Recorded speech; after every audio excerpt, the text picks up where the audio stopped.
Hello and welcome to this week's edition of CTN Community Update. A debate over the process of appointing a new county administrator spilled over into the Anoka County Board meeting this week. And this meeting right here is transparency, okay? This decision wasn't made behind closed doors. It wasn't made anywhere else. It's being made right here.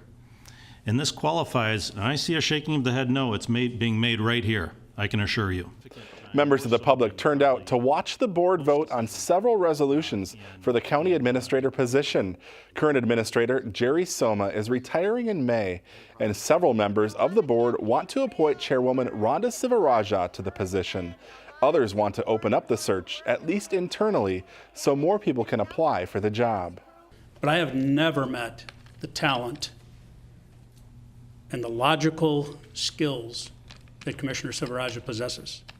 I would never have recommended a colleague of mine elected, including myself, to ever serve in the capacity of administrator until I've worked with Rhonda for the last 6.5, 7 years. Now I realize that, some may have said that this has become a political issue. Each of us have election certificates, so we're political people by nature. But at the same time, my reasoning does not really have anything to do with any candidate. It has to do with forming a process, putting together an opportunity for people to apply, and let the process work and see what rises to the top. In the end, the resolutions failed to pass. The board plans to meet in a work session next week to define the process for hiring a new county administrator. The previous two administrators were hired without a search. A major housing development in Port Riverwalk is coming closer to reality.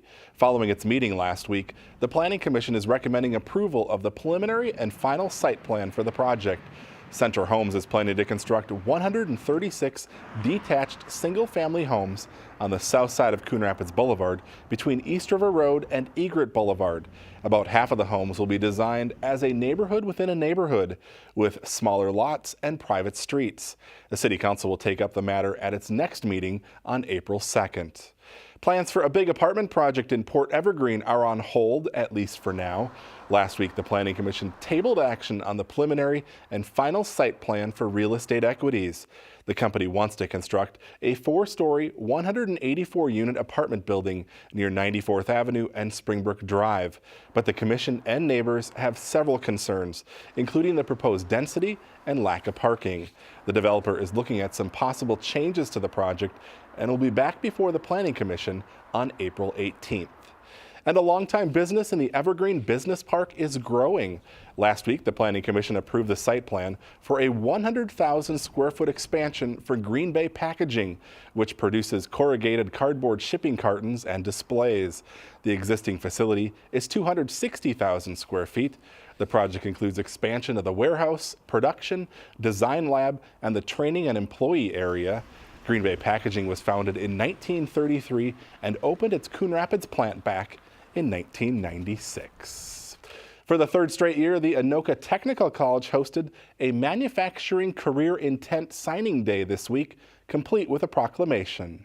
A regional emphasis will be placed on supporting workforce individuals who pledge intent to careers that align with manufacturers doing business in the geographic region area known as the Anoka County region.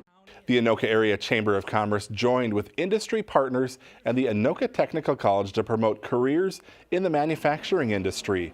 Employers are interested in finding workers with certain skill sets to meet the demand. Students from Anoka Tech and 3 area school districts got letters of intent signed to show their interest.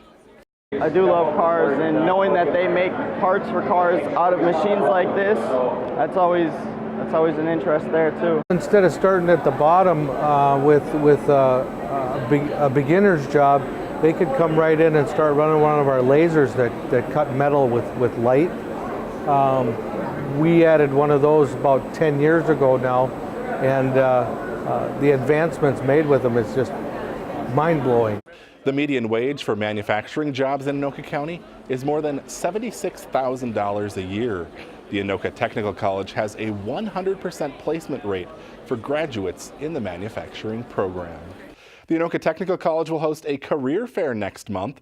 It will take place April 10th from 11 a.m. to 2 p.m. for the general public. More than 200 employers will be offering information about different career opportunities. There is no fee to attend. There are many reasons someone can no longer make a warm, healthy meal on their own. For the past 4 decades, Meals on Wheels has been the answer for those needing a hand. CTN's Dan Carpenter joins us now with more on how it works. Dan?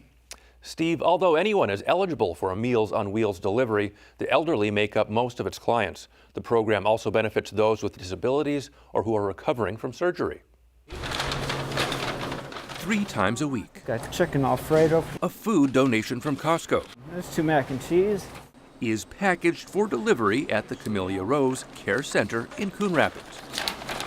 There are unemployed people who are kind of in between. It's approaching noon, and there's no time to rest for the staff and volunteers with the Coon Rapids Blaine Meals on Wheels. It's a busy day.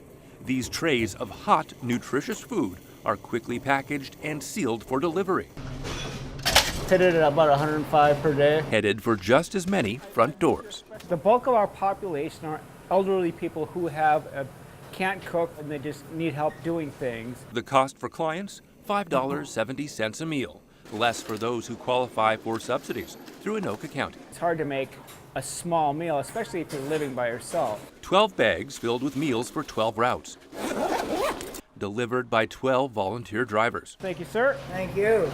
Paul Beer began delivering meals on his wife's suggestion. That was back in 2006. And it's been fun and it's been rewarding. Over the years, he's realized his work means more than just delivering food. Humans are social animals, so they need to interact with people. This is how many of his deliveries go. Meals on Wheels. Hi. These are great, great, great. Oh, look at that. Oh yeah, that's like Don't get any a ideas custard. there. The meal is always appreciated. Appreciated And she made that for you? Yes. almost as much as the company. Meals on Wheels, Beef chips and gravy is good. delivering independence This takes just a phone call. and more than a few smiles. The Coon Rapids Blaine Meals on Wheels says it served more than 31,000 meals last year. The nonprofit says it's always in need of volunteer drivers. For more information, contact the Meals on Wheels in your area. Steve? All right, Dan, thanks. A local organization pushing to end youth homelessness has been honored by the Metro North Chamber of Commerce. Hope for Youth recently took home the Not-for-Profit Award at the annual Excellence in Business Awards, which recognize performance, innovation, and commitment. Last year, nearly 900 youth received help from the organization, which was founded in 2013. Awards were also given out for Large, Small, and Micro Business of the Year. Well, do you know a recycling superstar? If so, Anoka County wants to hear from you.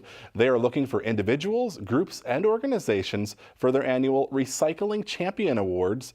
A champion must go beyond their own personal activities to set up programs that allow others to reduce, reuse, recycle, and compost. Nomination forms can be found on the county's website. The winners will be announced in May. Here's a perfect way to keep broken items out of the trash. Take them to the annual Fix-It Clinic at the Coon Rapids Public Works facility. This year's free event takes place on Saturday, April 6th from 10 a.m. to 1 p.m. Volunteers will help residents disassemble, troubleshoot, and repair broken items like lamps, vacuums, fans, toys, laptops, and more. The items just need to be small enough to carry. The goal of the clinic is to reduce what gets thrown away and teach basic repair skills. All right, that is going to bring us to the end of today's show. Thanks for watching. We'll see you right back here again next week.